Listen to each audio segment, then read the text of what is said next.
Salmo 108 traductor, P. Miguel Fuertes Lanero, osa sermón al pueblo entre el 414 y el 416, z, o quizá posterior al 418, b. 1.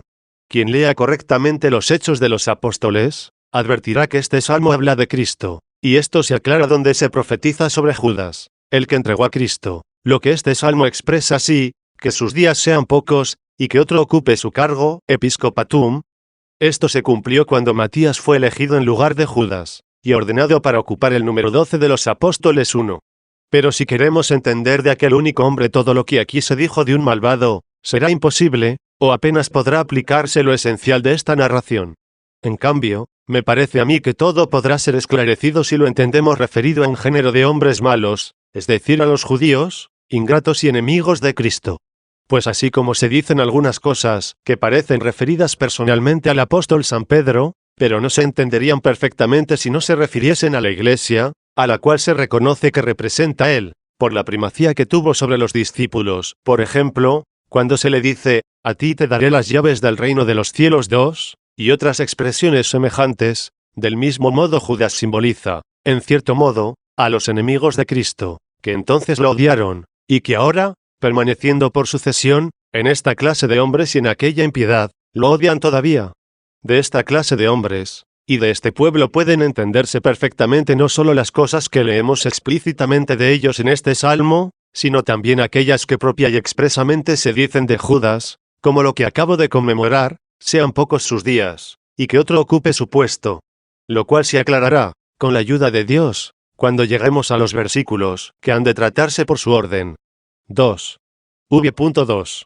Así comienza el Salmo: oh Dios, no silencies mi alabanza, porque la boca del pecador y del traidor se ha abierto contra mí. Con esto demuestra que es falso el reproche que lanza el pecador y el traidor, y también que es verdadera la alabanza que Dios no silencia. En efecto, Dios es veraz, aunque todo hombre es mentiroso. 3. Ya que no hay hombre veraz, a no ser que en él hable Dios. Ahora bien, la suprema alabanza es la del Hijo unigénito de Dios, por la cual es exaltado, según su propia naturaleza, como Hijo unigénito de Dios. Pero esto no estaba a la vista, sino que estaba oculto bajo la aparente debilidad, cuando la boca del pecador y del mentiroso se abrió contra él, y fue abierta porque su poder estaba encerrado, oculto. De aquí que si dice el salmista, se abrió la boca del mentiroso, es porque el odio que dolosamente ocultaba, prorrumpió en palabras. Esto se dice más claramente en los versículos que siguen. 3. V.3. Han hablado contra mí con lengua engañosa. Esto acontecía cuando alababan a Jesús como Maestro bueno, con una adulación hipócrita. Por eso, se dice en otro lugar, y los que me alababan, conspiraban contra mí. 4. Y así, ya que más tarde prorrumpieron gritando, crucifícalo, crucifícalo. 5. Añade a continuación el Salmo, y me rodearon con palabras de odio. Pero como ellos hablaron con lengua engañosa palabras de amor, no de odio, por eso dice el salmista contra mí, porque esto lo hacían con insidias. Pero después escribe con palabras, no de amor taimado y doloso, sino de manifiesto odio, me han rodeado, y sin motivo me han asaltado. Como los piadosos aman a Cristo sin buscar interés, así también los impíos le odian sin causa alguna. Pues así como a la verdad los mejores la buscan por sí misma, sin exigir algún otro fin útil, así también es la iniquidad que buscan los hombres perversos. Por eso se dijo en la literatura profana de un hombre perverso, más bien era sin motivo un malvado y un cruel. 4. V.4. En lugar de amarme, dice, me injuriaban. 6 son las diferencias que existen en este modo de obrar, y con solo citarlas, pueden fácilmente advertirse: devolver bienes por males, no devolver males por males, devolver bienes por bienes, devolver males por males, no devolver bienes por bienes, y devolver males por bienes. Los dos primeros modos de obrar son propios de los buenos, y el primero de ellos es el mejor. Los dos últimos son propios de los malos, y el último de ellos es el peor. Los dos intermedios son propios de los, en cierto modo, medianos, pero el primero de ellos se halla más cerca de los buenos, y el segundo se aproxima más a los malos. Esto conviene considerarlo a la luz de la Santa Escritura. Quien devuelve bienes por males es el mismo Señor, que justifica al impío. 6, y que, pendiente de la cruz, dijo, Padre, perdónalos, porque no saben lo que hacen. 7. Y siguiendo este ejemplo, San Esteban oró de rodillas por los que le apedreaban, diciendo: Padre, no les tengas en cuenta este crimen. 8. A este modo de obrar pertenece aquel precepto: amad a vuestros enemigos, haced el bien a los que os aborrecen, y orad por los que os persiguen. 9. El apóstol San Pablo afirma que no debe devolverse mal por mal, a nadie devolváis mal por mal. 10. Y San Pedro dice también, sin devolver mal por mal, ni maldición por maldición. 11. De aquí que se lee también en los Salmos: si devolví males a los que me los retribuyeron. 12. De los últimos modos de obrar, el primero, más llevadero, pertenece a los 9 leprosos, quienes habiendo sido purificados por el Señor, no le dieron gracias. 13. El último modo, que no hay cosa peor, pertenece a aquellos de quienes se habla en este salmo: en lugar de amarme, me injuriaban. Le debían amor por tantos beneficios del Señor, pero no solo no se lo daban, sino que por aquellos bienes le retribuían el mal. Los dos intermedios que dijimos pertenecer a los que en cierto modo eran mediocres, de tal modo son, que el primero de ellos, que consiste en devolver bienes por bienes, lo ejecutan los buenos, y también los buenos y malos mediocres. Por eso el Señor no prohíbe este modo de obrar, pero no quiere que obren únicamente así sus discípulos, pues quiere llevarlos a niveles más altos, y por eso les dice: si amáis a los que os aman, es decir, si devolvéis bienes por bienes, ¿qué recompensa tendréis? O sea, ¿qué hacéis de extraordinario? ¿No hacen también esto los publicanos? 14. Quiere, pues, que hagan esto, y mucho más todavía. Es decir, que no amen solo a los amigos, sino también a los enemigos. El segundo, que consiste en devolver males por males, lo practican los malos, y también los malos y los buenos mediocres. Hasta tal punto, que les dio una norma o medida de castigo. Al decirles, ojo por ojo, y diente por diente. 15, lo cual, si así se puede decir, es la justicia de los injustos. No porque sea injusto que cada uno reciba según lo que ha hecho, pues de otro modo jamás decretaría esto la ley, sino porque el deseo de castigo o de venganza es defectuoso, y entre extraños pertenece más bien al juez discriminar esto, que al hombre desear el bien para sí. Por esta razón los impíos, caídos de la cima de la bondad, en la que se devuelven bienes por males, ¿a qué abismo de maldad llegaron, devolviendo males por bienes? ¿A qué inmenso precipicio no llegaron, atravesando tantos niveles como se hayan interpuestos en el camino? Y no debe minusvalorarse la gravedad, por no haber dicho, en lugar de amarme me mataban, sino solamente, me injuriaban, pues, en realidad, también lo mataron, porque lo desacreditaron negando que era hijo de Dios, y diciendo, echa los demonios con el poder del príncipe de los demonios. 16. Y también, tiene un demonio, y está loco. ¿Por qué lo escucháis? 17, y otras cosas semejantes. Con esta clase de injurias apartaban de él a los que intentaba él convertir. Y por esto el salmista ha preferido expresarse así para mostrar que son más dañosos los que injurian a Cristo, y con ello matan las almas, que quienes ensañándose, dieron muerte a su carne mortal, y más aún cuando al poco tiempo habría de resucitar. 5. Y después de haber dicho, en lugar de amarme, me ultrajaban. ¿Qué dice? Yo, en cambio, oraba. No expresa qué es lo que oraba. Pero, ¿qué podremos imaginar más acertado, sino que oraba por ellos? Pues, estando en la cruz, lo ultrajaban muy cruelmente, cuando se mofaban como si fuera un simple hombre, a quien habían vencido. Y, no obstante, desde ese patíbulo dijo, Padre, perdónalos, porque no saben lo que hacen. 18. De este modo, ellos, desde el abismo de la malignidad, le devolvían males por bienes, y él, en la cima de la benignidad, les devolvía bienes por males. Aunque también, desde el leño, y para mostrar su paciencia, no manifestaba su poder en medio de las palabras de los detractores, a quienes habría podido aniquilar con su divino poder, puede entenderse perfectamente que oró por sus discípulos, puesto que antes de su pasión les dijo que había orado para que no desfalleciera su fe. 19. Pero a nosotros nos era más útil el ejemplo que con esto ofrecía de su paciencia, que si, destruyendo a sus enemigos sin demora, nos diera una pauta para que impacientemente nos apresurásemos a vengarnos de los malos que nos molestan, ya que se escribió, mejor es el hombre paciente que el fuerte. 20. Luego las divinas palabras nos enseñan con el ejemplo del Señor cuando oímos, en lugar de amarme, me ultrajaban. Yo, en cambio, oraba. Por tanto, cuando percibimos que algunos son ingratos con nosotros, no solo no devolviéndonos los bienes, sino incluso, devolviéndonos males por bienes, nosotros debemos orar. Cristo, sin duda, Oraba por los demás, ya fuesen sus enemigos inhumanos, que se ensañaban con él, o bien sus discípulos, que en sus sufrimientos, corrían el riesgo de perder la fe. Y nosotros, en cambio, debemos orar primeramente por nosotros, para que, ayudándonos Dios con su auxilio misericordioso, podamos vencer nuestro impulso, que nos lleva a vengarnos cuando nos ultrajan, sean los presentes o los ausentes. Y también, al recordar la paciencia de Cristo, quien, como despertado de improviso, según sucedió aquella vez que dormía en la nave 21, calma la tempestad que nos ha perturbado el corazón, nosotros, con el ánimo ya tranquilo y apaciguado, debemos orar por nuestros detractores, para que podamos decir seguros, perdónanos a nosotros, como también nosotros perdonamos. 22. Pongamos de relieve que Él perdonaba. Él, que no tenía ningún pecado, que debiera ser perdonado. 6. V.5. Y así continúa el Salmo, y me han ofendido con males, a cambio de bienes. Y como si le preguntásemos, ¿con qué males, y a cambio de qué bienes? Continúa, el odio, a cambio de mi amor. Este es todo y el inmenso pecado de ellos. Porque, ¿en qué pudieron dañar sus perseguidores a quien murió no por necesidad, sino por su espontánea voluntad? Sin embargo, es el odio el crimen supremo del perseguidor, aun cuando sea voluntario el sufrimiento del paciente. Queda suficientemente explicado en qué sentido en el versículo anterior dice, en lugar de amarme, y aquí dice, a cambio de mi amor, porque le debían no cualquier amor genérico, sino un amor personal y responsable como pago de su amor. Este amor lo recuerda Jesús en el Evangelio, cuando dice, Jerusalén, Jerusalén.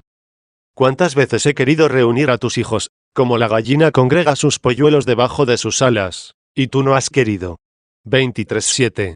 A continuación comienza el salmista a profetizar los castigos que recibirán por su impiedad, y las expone como si lo hiciera con deseo de venganza, siendo así que se pronostican las cosas futuras con manifiesta verdad, y que merecidamente les han de sobrevenir por la justicia de Dios. Algunos, no entendiendo esta manera de predecir el futuro, es decir, bajo la apariencia de un mal deseo, piensan que ha de devolverse odio por odio, y un deseo perverso por otro perverso, porque realmente, pocos conocen cómo agrada la pena de los inicuos al acusador, que desea gozarse de las disensiones, y, de un modo distinto, cuán distante se halla el gozo del juez, que castiga con recta voluntad los pecados. Aquel devuelve mal por mal, y éste, cuando castiga, no devuelve mal por mal, puesto que devuelve lo justo al injusto, y lo que es justo, sin duda es bueno. Luego éste castiga sin deleitarse en la desgracia ajena, lo que sería devolver mal, sino deleitándose en la justicia, lo que es devolver bien por mal. No critiquen los ciegos la luz de la Escritura, creyendo que Dios no castiga los pecados, ni los impíos o injustos se lisonjen como si devolviese mal por mal. Oigamos a continuación que oculta la palabra divina, y entenderemos en sus palabras, que parecen el deseo de algún mal, la predicción de quien profetiza el futuro. Puesta nuestra mente en su ley eterna, veremos a Dios que retribuye según la justicia. 8. V.6. Pon sobre él al pecador, y que el diablo esté a su derecha. Anteriormente el Salmo se quejaba de muchos, ahora habla de uno solo. Antes dijo, han hablado contra mí con lengua mentirosa, y me han acorralado con palabras de odio, y me han asaltado sin motivo. En lugar de amarme, me injuriaban. Yo, en cambio, oraba, y me devolvieron contra mí males por bienes, y odio a cambio de mi amor. Todo esto se refiere a muchos, pero ahora, pronosticando de que eran dignos en pago a sus iniquidades, y que les había de suceder, según el juicio divino, dice así, establece sobre él al pecador, como si pusiera la mirada en aquel que se entregó a quienes, como enemigos suyos, hablaba más arriba. Y si aquí se vaticina que Judas el traidor debía ser castigado con justa pena, según afirma la Escritura en los Hechos de los Apóstoles 24, ¿qué significa, pon sobre él al pecador, si no es que pone a aquel que señala en el siguiente versículo, cuando dice, y que el diablo esté a su derecha? Mereció que el diablo estuviera sobre él, es decir, sujeto al diablo el que no quiso someterse a Cristo. Se dijo que esté a su derecha, porque antepuso las obras del diablo a las de Dios. No en vano se denomina derecho, diestro o idóneo lo que se antepone o se prefiere, como se prefiere la derecha a la izquierda. Y por eso, de aquellos que antepusieron los goces de este mundo a Dios, pues los mundanos llamaron bienaventurado al pueblo que posee estos goces, con toda razón se dijo, su diestra es la diestra de la iniquidad. Y también que su boca habla de una fatuidad, por haber llamado dichoso al pueblo que posee estos goces, según se dijo de ellos en el mismo versículo. Sin embargo, la lengua de quien habla la verdad, y contradice lo que estos dijeron, bienaventurado el pueblo que posee estos goces, debe repetir lo que sigue en el mismo salmo, dichoso el pueblo que tiene al Señor como su Dios 25, ya que el diablo no está a la derecha de ellos, sino el Señor, como se dice en otro salmo, tenía siempre presente al Señor, porque con él a mi derecha, no vacilaré 26. El diablo, en efecto, estuvo siempre a la derecha de Judas, cuando antepuso la avaricia a la sabiduría, el dinero a su propia salvación, hasta el punto de entregar a aquel por quien él debía de ser poseído, siendo así que Cristo, por quien no permitió ser poseído, pagó el rescate para no ser poseído por el otro, el diablo, cuyas obras destruyó Cristo, de quien Judas no se dejó poseer. 9. V.7. Que en el juicio sea condenado. No quiso ser como aquel a quien se le debe decir, entra en el gozo de tu Señor, sino como aquel de quien se dice, arrojadlo afuera, a las tinieblas 27. Y que su oración se le convierta en pecado. Puesto que no hay oración justa si no se hace por mediación de Cristo, a quien Judas vendió con la enormidad de su pecado. La oración que no se hace por intermedio de Cristo, no solo no puede borrar el pecado, sino que ella misma se convierte en un pecado. Puede preguntarse cuánto habría podido orar Judas, de modo que su oración fuese un pecado. Creo que esto debería ser antes de entregarlo, cuando ya había pensado entregarlo, pues ya no podía orar poniendo a Cristo como mediador. Porque después que lo entregó, y se arrepintió de ello, si hubiera orado por medio de Cristo, habría pedido perdón, habría tenido esperanza, y teniendo esperanza, habría confiado en la misericordia, y confiando en la misericordia, no se habría ahorcado por desesperación. Por tanto, cuando se dijo, que en el juicio sea condenado, para que no se creyese que podía haber sido librado de la inminente condenación, por la oración que había aprendido con sus discípulos, en la cual se dice, perdónanos nuestras deudas, como también nosotros perdonamos a nuestros deudores, añade, y que su oración se le tenga como un pecado, ya que no la hizo por medio de Cristo, a quien él no quiso seguir, sino perseguir. 10. V.8. Que sus días sean unos pocos. Sus días, dice, se refiere a los días de su apostolado, los cuales fueron pocos, puesto que terminaron antes de la pasión del Señor, y con su crimen y muerte.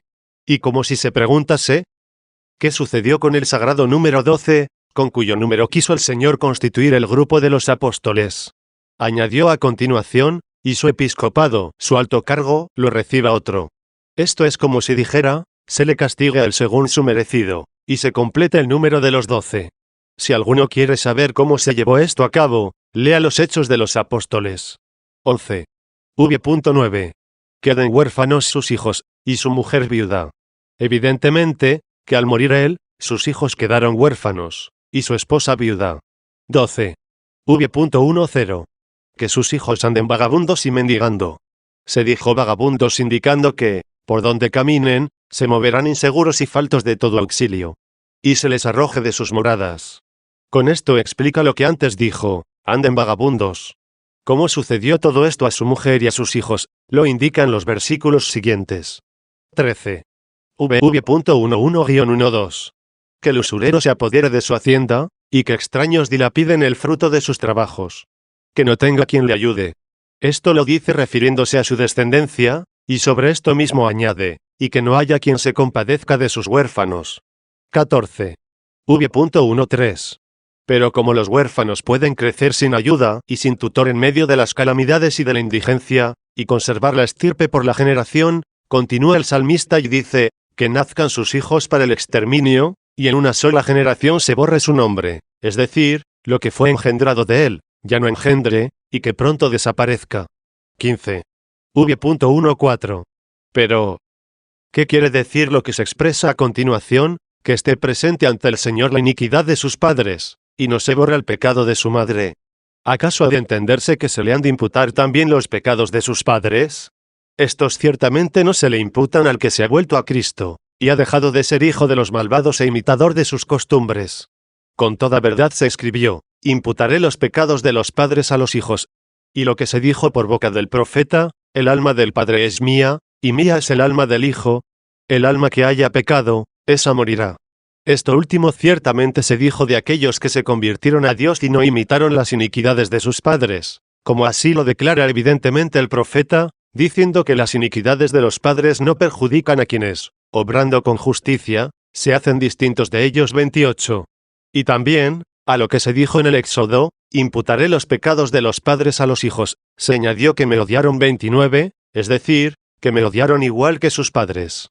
Se concluye, pues, que así como la imitación del bien genera el perdón de los propios pecados, así también la imitación del mal se adjudica no solo los méritos propios, sino los de aquellos a quienes imitó. Por eso, si Judas hubiera retenido aquello a lo que fue llamado, en modo alguno se le vería imputado la iniquidad de sus padres, ni la suya pasada. Pero como no retuvo la adopción en la familia de Dios, sino que eligió la iniquidad de su antigua estirpe, se hizo presente ante el Señor la iniquidad de sus padres para que fuera castigada también en él, y no se le borró el pecado de su madre. 16. V.15. Estén siempre frente al Señor, es decir, sus padres y su madre estén siempre frente al Señor, no porque vayan a oponerse al Señor, sino para que el Señor no se olvide en los pésimos merecimientos de ellos cuando se los retribuya a Él. Dijo frente al Señor, queriendo entender en la presencia del Señor. Porque, de hecho, otros traductores han dicho, en la presencia del Señor, in conspectu domini, y otros, delante del Señor, coram domino, como se dice en otro salmo, pusiste nuestras culpas ante ti. 30. Se dijo siempre, para indicar que un crimen tan grande no se perdona, ni aquí ni en la otra vida. Que desaparezca de la tierra su memoria, o sea, la de sus padres y la de su madre. Llama, su memoria, a la que se conserva en la sucesión de las generaciones. De esta profetizó que desaparecería de la tierra, ya que el mismo Judas y sus hijos, que eran como la memoria o recuerdo de sus padres y de la madre, al carecer de sucesión, como se dijo anteriormente, se extinguieron en la brevedad de una generación. 17.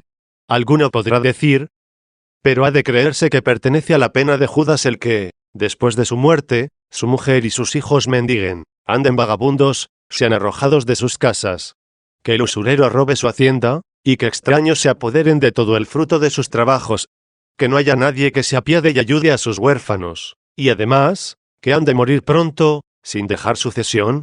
¿O es que también los muertos sufren algún dolor por lo que pueda suceder a los suyos, después de haber él muerto? O al menos ha de creerse que llegarán a conocer estas cosas en otro lugar, sea para bien o para mal, en conformidad a sus méritos.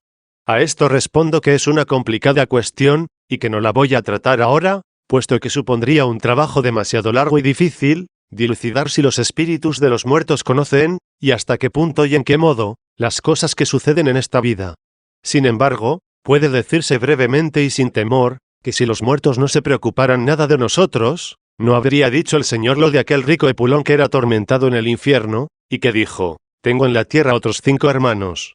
Que se les diga que no vengan también ellos a este lugar de tormentos. 31.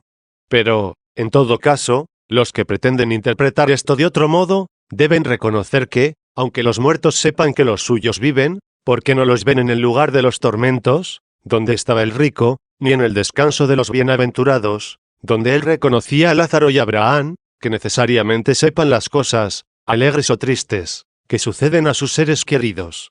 Yo, no obstante, afirmo esto, que hay pocos hombres con tales sentimientos, que descuiden o desprecien totalmente lo que, después de su muerte, les suceda a sus seres queridos mientras viven, sea bueno o malo, y que sí hay muchos que se preocupan demasiado de que, después de su propia muerte, les vaya bien a los suyos, y esto se demuestra también en el gran cuidado que se pone en la recomendación de la última voluntad y de cualquier clase de testamentos.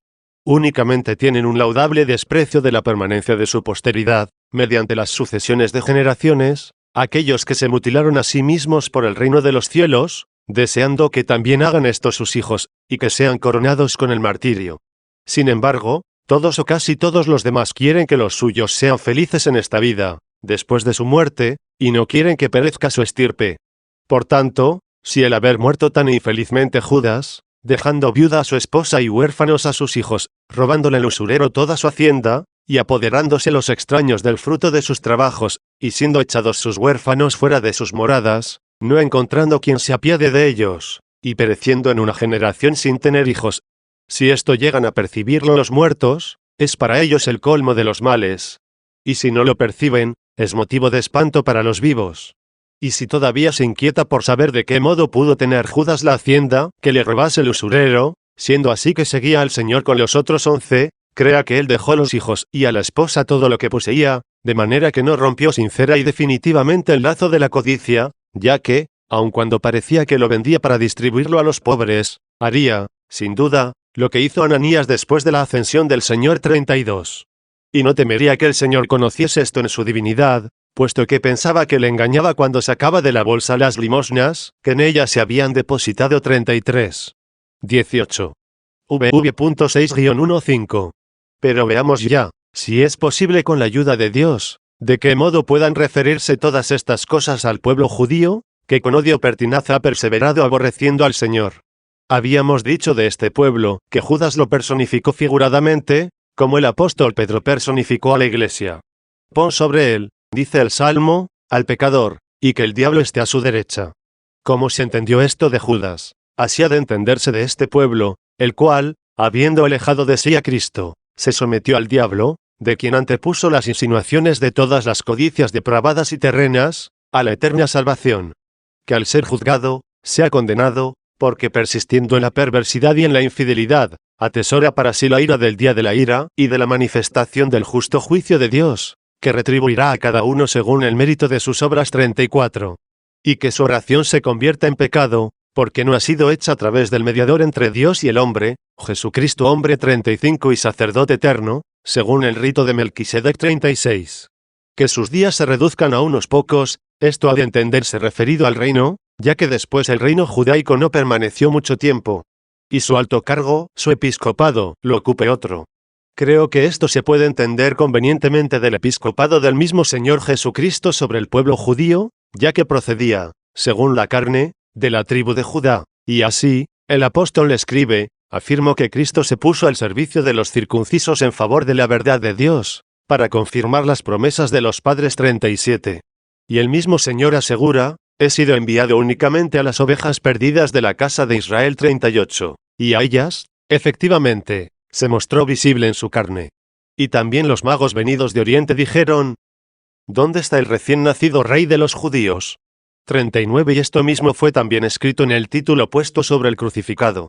Y por eso, al querer cambiárselo los judíos, no en vano le respondió Pilato, lo que he escrito está. 40. El episcopado del pueblo judío, es decir, el ministerio de nuestro Señor Jesucristo, lo recibió otro, o sea, el pueblo gentil. Que sus hijos queden huérfanos. De estos se dice, y los hijos del reino irán a las tinieblas exteriores. 41. Al perder el reino es como si hubieran perdido al Padre, quedaron huérfanos, aunque también se entiende que perdieron a Dios Padre, ya que, como dice la verdad, el que no posee al Hijo, tampoco posee al Padre. 42. Y su mujer, viuda. Puede entenderse por mujer la plebe, a la que, sometida, dominan los reyes, pues quedó viuda al perder el reino. Y sus hijos anden vagabundos y mendigando. Vencidos los hijos del reino judío, vagaron errantes en peligros, y, acosados por los enemigos, fueron llevados de un sitio a otro. ¿Qué es mendigar, sino vivir a expensas de los demás, como, de hecho, viven bajo los reyes de aquellas naciones a las que fueron llevados? Sean echados de sus casas. Así sucedió. Que el usurero robe toda su hacienda, es decir, la del pueblo. En lo cual ninguna otra cosa se entiende mejor que no se le perdonen sus deudas, porque solo se perdonan por Cristo, a quien desecharon. El cual también enseñó a decir, perdónanos nuestras deudas, como también nosotros perdonamos a nuestros deudores. 43. Se dijo toda su hacienda por toda su vida, a fin de que no se le condone deuda alguna, es decir, ningún pecado. Y los extraños se apoderen del fruto de sus trabajos. Son el diablo y sus ángeles, ya que no atesoran en el cielo los que no poseen a Cristo. Que no haya quien le ayude. ¿Quién ayuda a quien no tiene a Cristo? Ni haya quien se apiade de sus huérfanos. No hay quien se apiade no solo en cuanto al sostenimiento y sustento de la vida temporal, sino en cuanto a la verdadera vida, es decir, al de la eterna, de que ellos, que habiendo perdido al Padre, es decir, el reino, o habiendo perdido a Dios, a cuyo Hijo persiguieron y odiaron, permanecieron tranquilos. Que sus hijos vayan al exterminio, es decir, a la muerte eterna. Y en una sola generación se ha borrado su nombre. Porque fueron engendrados, pero no regenerados, desaparecen en una sola generación, puesto que, si conociesen y retuvieran la regeneración, no serían destruidos. sea recordada en la presencia del Señor la iniquidad de sus padres para que el Señor devuelva al mismo pueblo, que todavía persevera en la malicia de sus padres, la iniquidad de ellos. Y de hecho, Él les habla así: vosotros atestiguáis contra vosotros mismos que sois hijos de los que mataron a los profetas. Y poco después añade: y de este modo, cae sobre vosotros toda la sangre justa derramada sobre la tierra, desde la sangre del justo Abel, hasta la sangre de Zacarías.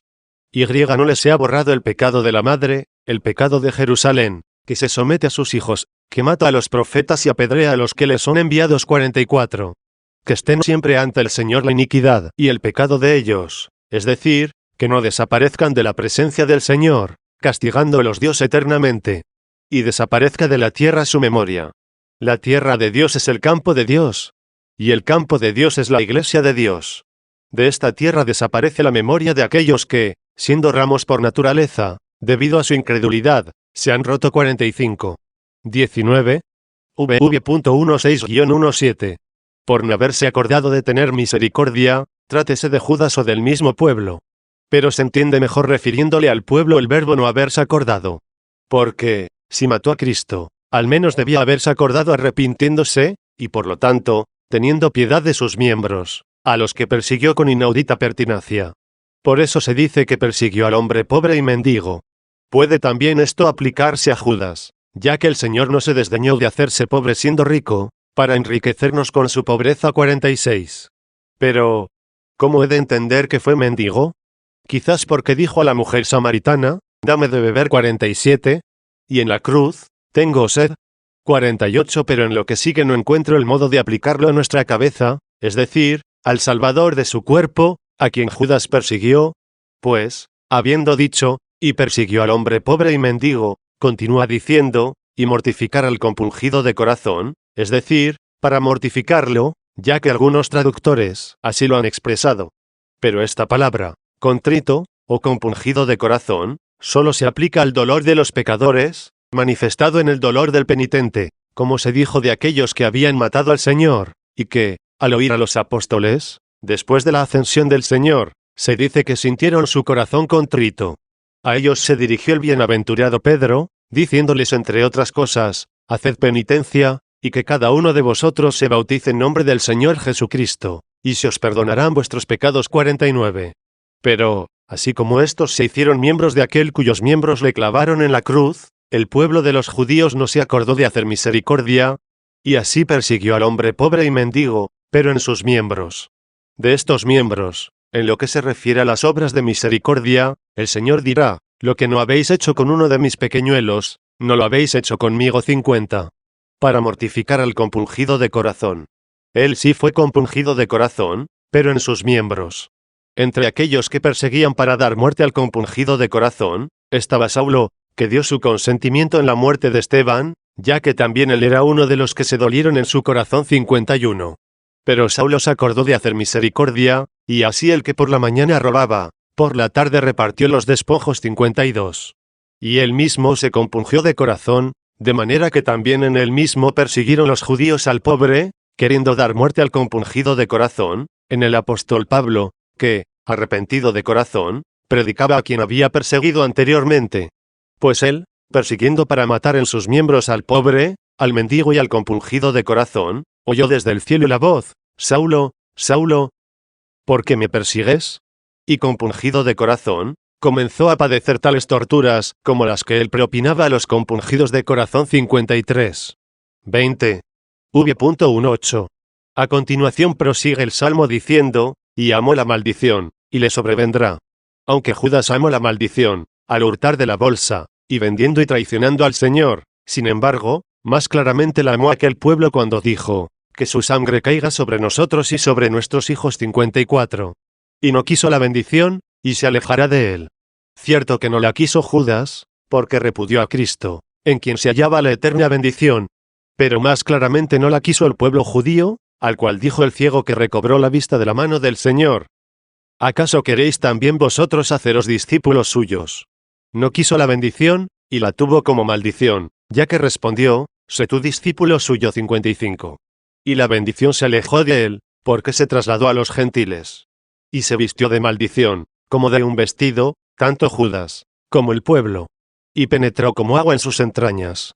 Luego estuvo fuera y dentro, fuera, como vestido, y dentro, como agua, porque cayó bajo el juicio de aquel que puede hacer perecer en la gehenna tanto el cuerpo como el alma. 56. El cuerpo está fuera, y el alma dentro, y como aceite en sus huesos. Con esto demuestra que se perjudicó con el deleite, y se adquirió la maldición, es decir, la pena eterna, porque la bendición es la vida eterna. Ahora, sin duda, las malas acciones deleitan, como agua que penetra en las entrañas, y como aceite en los huesos, pero se llama maldición, porque pronosticó tormentos para ellos. Pero el aceite en los huesos es maldición, cuando por eso se creen poderosos los hombres, y piensan que les está permitido cometer cualquier mal impunemente. 21. V.19. Séale como un vestido que lo cubre, habiendo hablado ya de vestido. ¿Qué significará esta repetición? ¿O es que la frase se cubrió de maldición como de un vestido es distinta de vestido con el que no se viste, sino que se cubre? Puesto que el hombre se viste con la túnica, y se cubre con el manto. ¿Y qué significa todo esto, sino gloriarse de la iniquidad, incluso en presencia de los hombres? Y como un cinturón, dice, con el que siempre se ciñe. Los hombres principalmente se ciñen para quedar más libres en el trabajo, y así no les moleste el vestido con sus pliegues. Se ciñe, pues, con la maldición, no el que obra el mal por un impulso repentino, imprevisto, sino como algo premeditado, aprendiendo de este modo a hacer el mal, de suerte que se haya siempre preparado. Por esto se dice aquí, y como cinturón, con el que siempre está ceñido. 22. V.20. Esta es, sea, la obra de aquellos que me injurian delante del Señor. No dice, su recompensa, sino su obra, porque es evidente que por el vestido, la envoltura, el agua, el aceite y el cinturón declaraba aquellas obras con las que se adquiere la maldición eterna. Luego no es únicamente Judas, sino muchos, aquellos a los que se refiere la expresión, esta es la obra de aquellos que me injurian en presencia del Señor. Aunque pude usar el número plural, en lugar del singular, como cuando, muerto Herodes, se dijo por el ángel, han muerto los que buscaban al niño para matarlo. 57. Pero, ¿quiénes ultrajan más a Cristo delante del Señor, que los que desacreditan las mismas palabras del Señor, diciendo que no es aquel a quien profetizaron la ley del Señor y los profetas? Y aquellos, dice, que hablan maldades contra mi alma, negando que él pudo resucitar cuando quiso, siendo así que dijo, tengo poder para entregar mi vida, y poder para recuperarla de nuevo. 58. 23. V.21. Y tú, Señor, obra conmigo. Algunos han creído que debía sobreentenderse misericordia, y otros, de hecho, han añadido la palabra, pero los códices más selectos muestran lo siguiente, y tú, Señor, obra conmigo a causa de tu nombre. Por lo cual no ha de pasarse por alto un sentido más sublime, y ha de entenderse que el Hijo le dijo al Padre, obra conmigo, ya que las obras del Padre son las del Hijo. Por lo tanto, aun cuando entendamos que se refiere a la misericordia, puesto que Salmo prosigue diciendo, porque es suave tu misericordia, con todo, ya que no dijo, óbrala en mí, o bien, óbrala sobre mí, o algo semejante, sino obra conmigo. Perfectamente entendemos que el Padre y el Hijo obran conjuntamente la misericordia en los, así llamados, vasos de misericordia. 59. También puede entenderse obra conmigo, como, ayúdame. Esto lo observamos en nuestro modo ordinario de hablar, cuando decimos de alguna cosa, que está de nuestra parte y obra con nosotros. El Padre ayuda al Hijo en su condición de siervo, en cuanto que Dios ayuda al hombre. El Padre es Dios de este hombre, y Señor de esta forma de siervo. Puesto que el Hijo, en cuanto que es Dios, no necesita ayuda, pues igualmente es omnipotente con el Padre, y también Él es ayudador del hombre. Como el Padre resucita y da vida a los muertos, así también el Hijo da vida a los que quiere. 60. Y no da vida a unos el Padre, y a otros el Hijo, o de un modo el Padre y de otro el Hijo, pues el Hijo obra lo mismo e igualmente que el Padre. Por eso, en cuanto que el Hijo de Dios es hombre, Dios lo resucitó de entre los muertos, es decir, el Padre, a quien le dice en el Salmo, resucítame, y yo les daré su merecido. 61.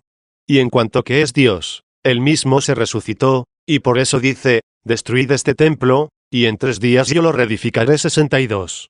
Esto es lo que declaró aquí, si alguno lo examina con cuidado. Debemos tener en cuenta que mandó investigar con diligencia la Escritura, que da testimonio de él. 63, y no pasar por ella a la ligera.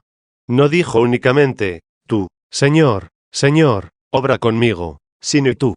¿Qué nos quiere indicar y tú, sino y yo?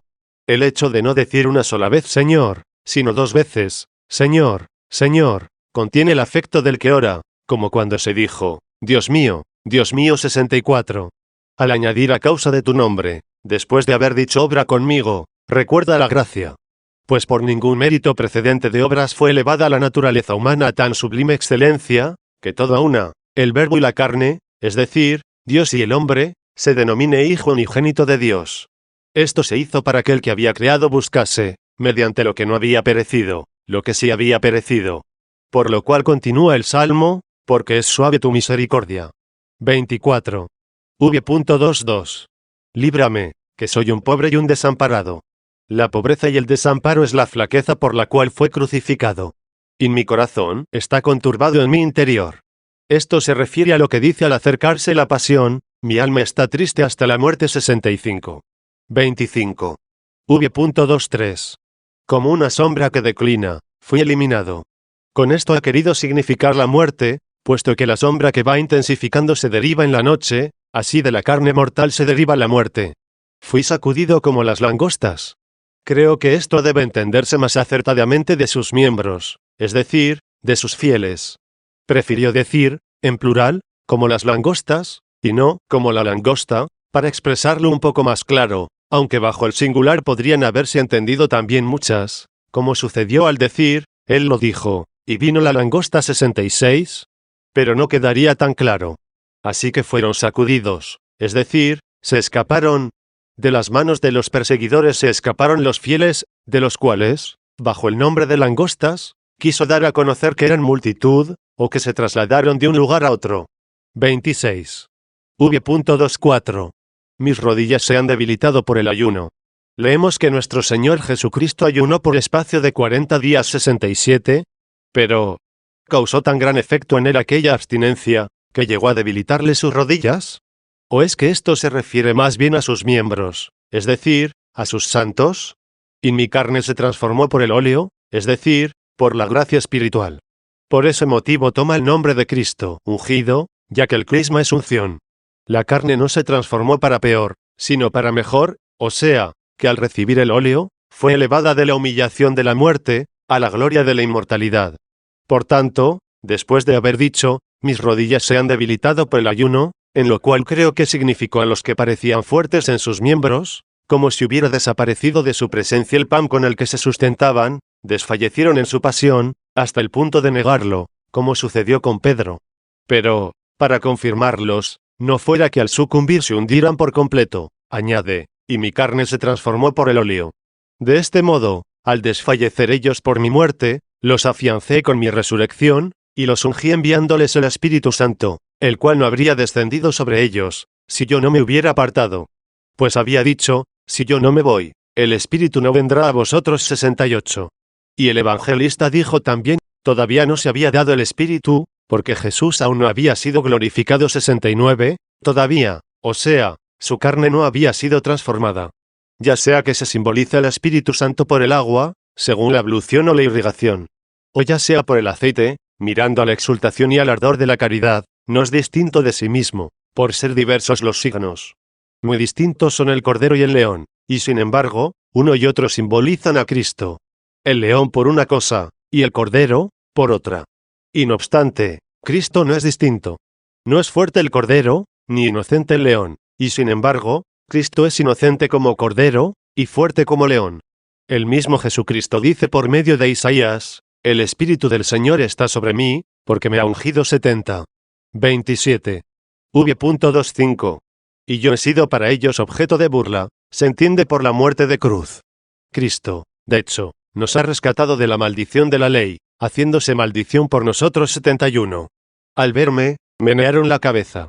Le vieron pendiente de la cruz, pero no le vieron resucitado. Le vieron cuando flaquearon sus rodillas, mas no cuando fue transformada su carne. 28. V.26. Ayúdame, Señor, Dios mío. Sálvame según tu misericordia. Esto puede referirse a todo, es decir, la cabeza y el cuerpo. A la cabeza, por la condición de siervo, al cuerpo, por la misma naturaleza de los siervos. Pues pudo decir en ellos a Dios, ayúdame, y sálvame, en los mismos en quienes dijo a Saulo, ¿por qué me persigues?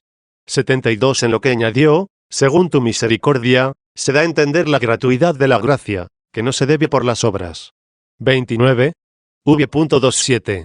Y sepan que tu mano es esta, y que eres tú, Señor, quien la has hecho.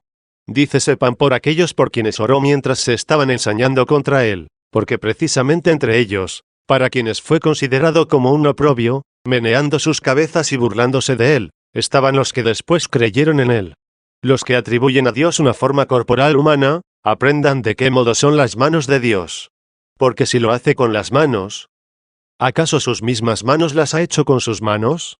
¿En qué sentido, pues, se ha dicho aquí, y sepan que tu mano es esta, y que eres tú, Señor, quien la has hecho?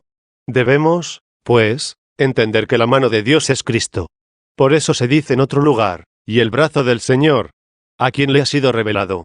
73 existía esta mano, y también a esta la hizo, puesto que, en el principio existía la palabra, y la palabra se hizo carne. 74.